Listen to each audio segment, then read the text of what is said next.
मेरी कहानी। एक ही बेड पर लेटकर अपने भाई से बातें और मजाक करना मुझे भारी पड़ गया। इस बात में कोई दो राय नहीं कि संसार में सबसे प्यारा भाई बहन का रिश्ता है, जिसमें निस्वार्थ प्यार छिपा होता है। हालांकि इस लड़की के साथ ऐसा नहीं है। भाई संग गहरी बॉन्डिंग की वजह से लोग उसे गलत समझने लगे। भाई बहन का रिश्ता बहुत अटूट होता है। बचपन में वह न केवल साथ पढ़ते हैं खेलते हैं, बल्कि साथ साथ आगे भी बढ़ते हैं। यही एक वजह भी है कि दोनों जीवन की अच्छी बुरी घटनाओं के साक्षी बन जाते हैं। मेरे भाई के साथ भी मेरा रिश्ता ऐसा ही है।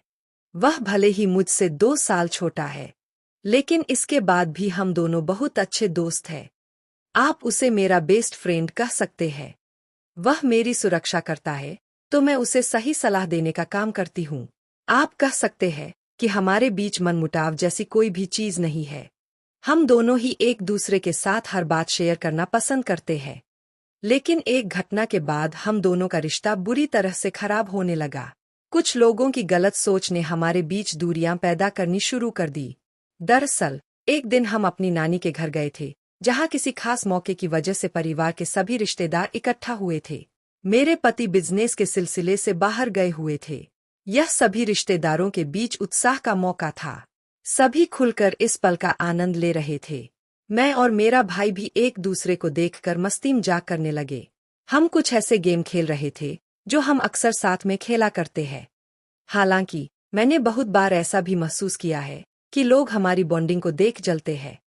उस दिन रात ज्यादा होने की वजह से कुछ रिश्तेदार वहीं रुकने लगे। घर में 2 बेड थे और सोने वाले 6 लोग थे। ऐसे में हमने घर के बड़ों को ऊपर बिस्तर में सोने के लिए कहा और हम नीचे चटाई बिछाकर सोने लगे। चटाई भी एक ही थी, तो मैंने और मेरे भाई ने यह तय किया कि हम एक साथ जमीन पर ही सो जाएंगे। हम इस बात से बहुत खुश थे। हमने रात भर बातचीत की।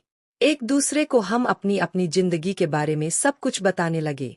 इसी बीच मेरा भाई भी मुझे उस लड़की के बारे में बता रहा था जिसे वह पसंद करता है। हमारी बात चल ही रही थी कि कुछ देर बाद मेरी माँ ने मुझे अकेले में बुलाया और कहा कि सारे रिश्तेदार हम दोनों के बारे में कुछ अजीब तरह की बातें कर रहे हैं। भाई के साथ कैसे सो सकती है? माँ ने मुझसे कहा कि कुछ लोग कह रहे हैं कि मैं बहुत बड़ी हो चुकी हूँ और शादीशुदा भी हूँ। ऐसे में मैं अपने भाई के साथ एक ही बिस्तर पर कैसे सो सकती हूँ? ऐसी बातों ने मुझे बहुत ज्यादा आश्चर्यचकित कर दिया।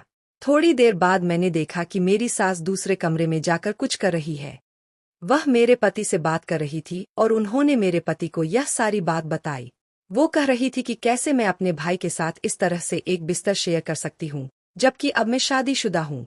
इन बातों ने मुझे अंदर तक हिलाकर रख दिया था। एक झटके में सब बदल गया। इन सभी बातों को सुनकर मेरा भाई भी बहुत ज्यादा उदास था। उसे भी पिताजी ने बहुत सी बातें सुनाई थी। उसके बाद हम दोनों को अच्छा महसूस नहीं हुआ। यहाँ तक कि हम दोनों एक दूसरे से नजरें भी नहीं मिला पा रहे थे। इस घटना ने हमारे रिश्ते को पूरी तरह खराब कर दिया। हम कई हफ्तों तक न एक दूसरे से मिले और न ही किसी तरह की बात की। हालांकि अब हम धीरे धीरे बात करना शुरू किया है, लेकिन अब हमारे रिश्ते में उस तरह का बॉन्ड नहीं है। हम एक साथ उस तरह से नहीं रहते हैं जैसे पहले रहा करते थे। उस एक घटना ने हम दोनों को पूरी तरह से बदल दिया।